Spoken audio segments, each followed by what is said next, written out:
有免費煙仔食。又放學啦，咁平時我哋啲讀書嘅咁鬼大壓力，咁啊梗係要食下煙仔噶啦。我唔知大家知唔知道，其實日本食呢個電子煙呢，有啲鋪頭係免費請你食嘅。咁我哋今日又係睇下呢度咩料啦。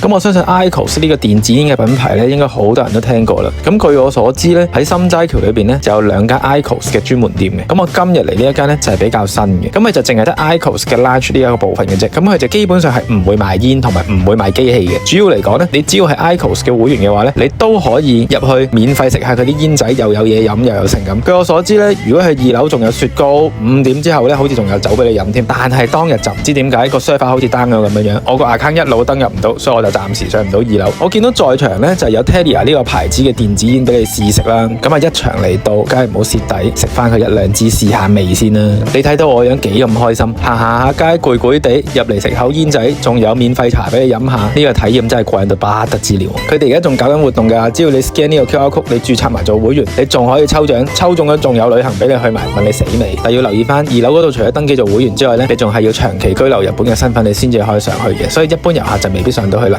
但係如果你要喺1樓呢度試食下煙啊，飲下茶，坐下咧，應該就冇問題嘅。咁我哋又下條影片再見啦，拜拜。